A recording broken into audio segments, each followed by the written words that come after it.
نحمده ونصلي على رسوله الكريم أما بعد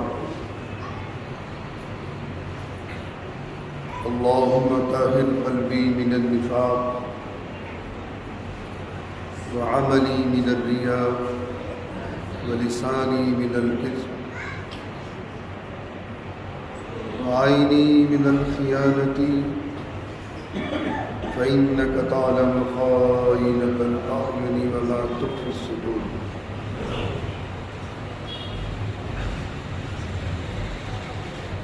عزیزان گرامی،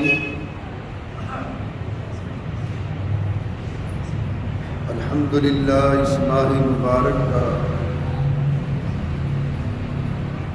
یہ دوسرا جمعہ ہے۔ اللہ نے ہم سب کو نصیب فرما دیا۔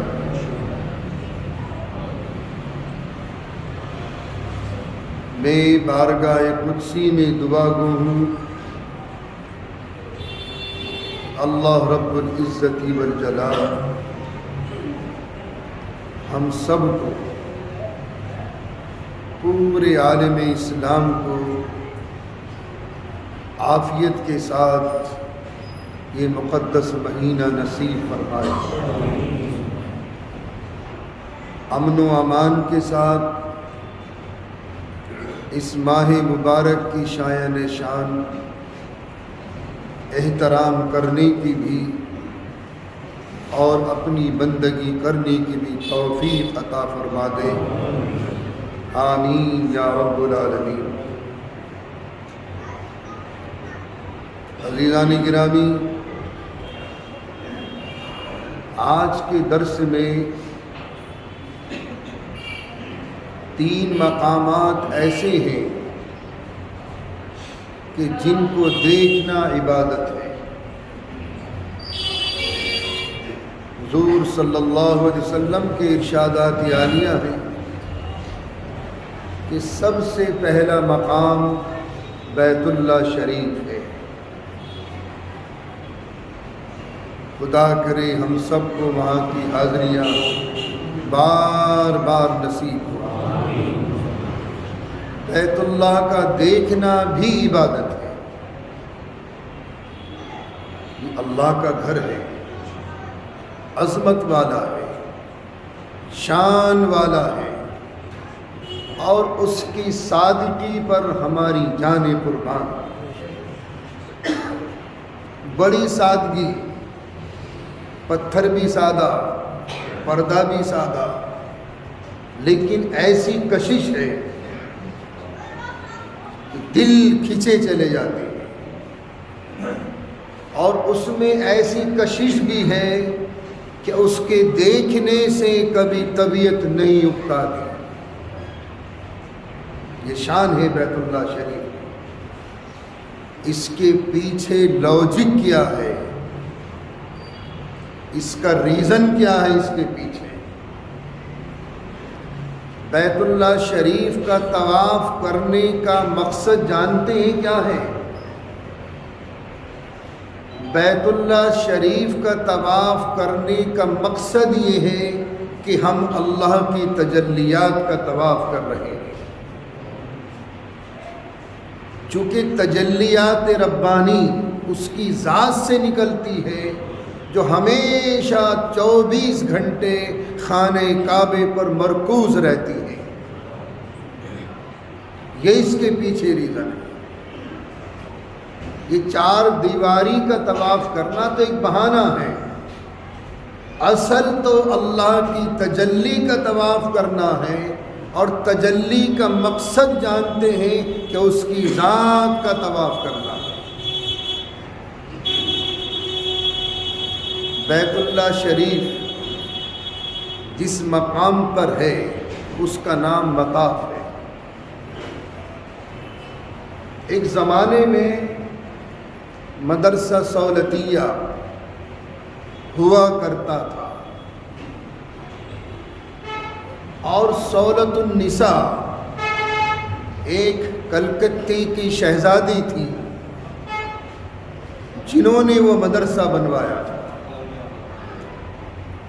اس مدرسہ اس عورت کے نام پر ہی رکھا گیا، سولۃ النساء، وہ اس عورت کا نام تھا، مدرسے کا نام رکھا گیا مدرسہ سولتیہ۔ ایک شہزادی تھی، اچھا اس زمانے میں نہ پاسپورٹ ہوا کرتا تھا، نہ ویزا کی ضرورت تھی، نہ امیگریشن کی ضرورت تھی، یوں ہی جاؤ اور یوں ہی آ جاؤ۔ بہرحال آج وہ مدرسہ بھی ختم، پہلے حرم شریف کے قریب تھا، پھر اس کو لے گئے عزیزیہ میں۔ اب گورنمنٹ آف سعودیہ کا یہ قانون آ گیا کہ ہمارے جزیرۃ العرب میں کوئی پرائیویٹ ادارہ نہیں چل سکتا۔ ایک دور تھا کہ مولانا افتخار کاندھلوی رحمۃ اللہ علیہ کے داماد مولانا حشیم صاحب اس کے پرنسپل تھے، میری ان سے ملاقاتیں ہوئی وہاں۔ تو کسی زمانے میں وہاں سے ایک رسالہ چھپا تھا جس کا نام تھا 60 میم۔ کیا نام تھا؟ 60 میم۔ میں نے اس کو پڑھا،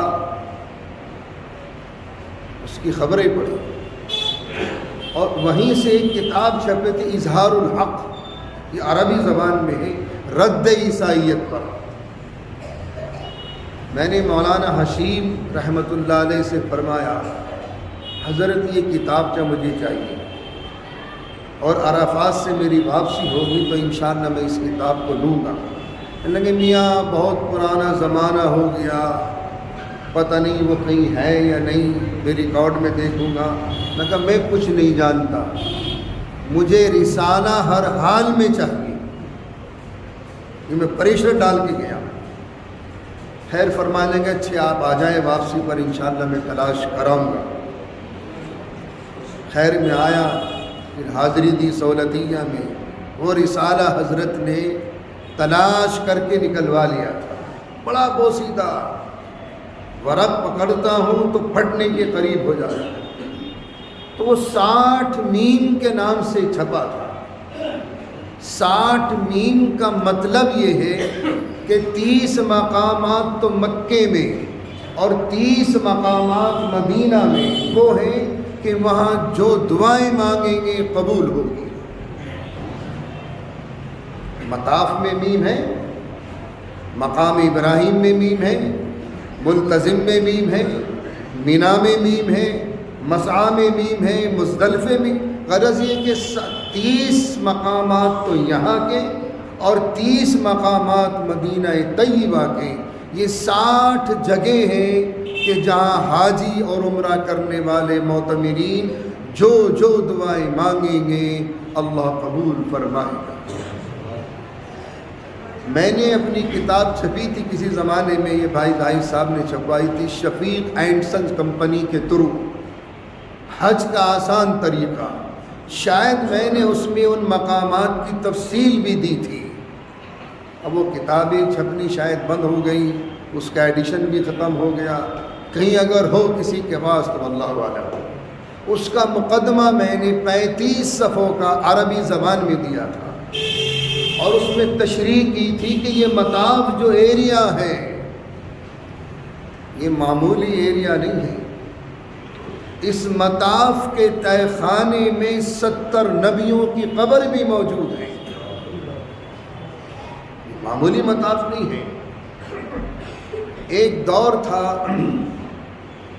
بلکہ حضرت ہاجرہ اور حضرت اسماعیل سلام علیہ کے بارے میں بھی ملتا ہے کہ ان دونوں ماں بیٹے کی جو قبریں ہیں وہ ایک آپ نے دیکھا ہوگا میزاب رحمت کے نیچے ایک دیوار سی ہے، ایک دیوار ہے جس کا نام حتیم ہے، یہ چاند نما دیوار ہے۔ اس میزاب رحمت کا جو پرنالہ ہے اس کے نیچے دونوں ماں بیٹے کی قبریں موجود ہیں، تاریخ بتاتی ہے۔ بہرحال تو یہ مطاف پورا ایریا جتنا بھی ہے، یہاں جو بھی دعائیں مانگیں گے اللہ قبول کرے گا۔ تو بیت اللہ شریف کا دیکھنا بھی عبادت ہے، اللہ ہم سب کو اس کے نظارے بار بار دکھائے، بار بار دکھائے۔ دوسرا، زمزم کے کنویں کو دیکھنا بھی عبادت تھا، اب نہیں وہ ہوا تو ہے لیکن مطاف نے اس کو ڈھانک دیا۔ 2003 تک تو وہ اوپن تھا اور 2 راستے تھے، بیچ میں ایک ڈیوائیڈر کی ایک دیوار تھی، اس طرف سے خواتین جاتی تھیں اس کنویں کی زیارت کرنے، وہیں کھڑے ہو کے دعا مانگ رہی، وہیں پی رہی زمزم کو، وہیں اپنا روپٹہ بھگو رہی، اپنا برقع بھگو رہی، اپنا احرام بھگو رہی، وہیں سر پہ ڈال رہی۔ چونکہ زمزم جو پانی ہے، اس پانی کا کوئی ثانی نہیں ہے دنیا میں، کوئی بھی ثانی نہیں۔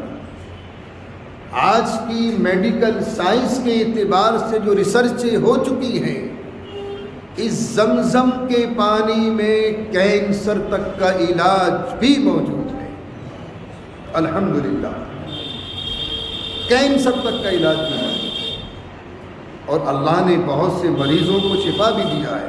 بہت سے واقعات میں نے پڑھے ہیں، بہت سے مریضوں کو شفا بھی ملی ہے۔ جس نیت سے زمزم پئیں گے، زمزم دوا بھی ہے غذا بھی ہے، دوا بھی ہے غذا بھی ہے، اور اس کی ایک فضیلت اور ہے جو آج کی میڈیکل سائنس نے اس کا انکشاف کیا ہے۔ 1 ڈرم پانی میں 1 قطرہ زمزم کا ڈال دیں، پورا زمزم ہو جائے گا۔ تجربات کی آج کی میڈیکل سائنس نے، اور جب اس کا انکشاف کیا، اتنا قیمتی پانی ہے۔ اب تو حکومت سعودیہ نے کچھ کنجوسی کرنی شروع کر دی ہے، اب اس کنویں کو بھی ڈھانپ دیا۔ الحمدللہ میں تو زیارت کر کے آیا تھا، یہ خادم، میں نہا کے بھی آیا، میں نے اس کو جھانک کے بھی دیکھا، میں نے وہاں میں کھڑے ہو کے نہایا بھی ہوں، میں نے 2 رکعت نماز بھی پڑھی تھی، اللہ سے دعائیں بھی مانگی تھی۔ اس کے بعد سے وہ پیک، اب اس کی سپلائی بہت آگے نکال دی، لیکن اب یہ پتہ چلا کہ جگہ جگہ سبیلیں بنا دی ہیں جہاں سے آپ زمزم لے سکتے ہیں، سپلائی ہر جگہ موجود ہے۔ بہرحال اس کنویں کا دیکھنا بھی عبادت تھا، لیکن آج حکومت سعودیہ نے اتنی کنجوسی کر دی کہ 5 لیٹر زمزم دیا جاتا ہے، پہلے 10 لیاؤ 20 لیاؤ چاہے جتنا لیا، لیکن میں کہتا ہوں کہ اچھی بات نہیں بھائی، ہمارے لیے تو وہی تبرک ہے، باقی تو ساری دنیا کی نعمتیں دلی میں مل جائیں گی، آپ ساری دنیا کی نعمتیں دلی کی منڈی میں موجود ہیں، لیکن زمزم نہیں مل سکتا۔ تو بہرحال میں حکومت سعودیہ سے اپیل کرتا ہوں اپنی اس کلپ کے ذریعے سے کہ اس میں تھوڑی سی اور اضافہ کر دیں، کم سے کم 10 لیٹر 15 لیٹر 20 لیٹر کی اجازت دے دیں، ورنہ ہم اپنے عزیز و اقارب کے، اپنے متعلقین کس کس کی ناک پہ رکھیں گے؟ وہ 5 لیٹر پانی کس کس کو دوں گے؟ ہر کوئی چاہتا ہے کہ اصلی مل جائے، اصلی مل جائے۔ بہرحال زمزم کا کنویں کو دیکھنا بھی عبادت تھا، اور تیسرا مقام ہے قرآن کریم کو دیکھنا بھی عبادت ہے۔ یہ حدیث میں 3 لفظ آئے، خانہ کعبے کو دیکھنا عبادت، زمزم کے کنویں کو دیکھنا عبادت، اور کلام الہی کو دیکھنا بھی عبادت ہے، اس کو پڑھنا بھی عبادت ہے، اس کو چومنا بھی عبادت ہے، اور اس کو سمجھنا بھی عبادت ہے، اور اس کو سمجھ کر عمل کرنا عبادتوں کی عبادت ہے۔ انشاءاللہ باقی تفصیل آئیں گی۔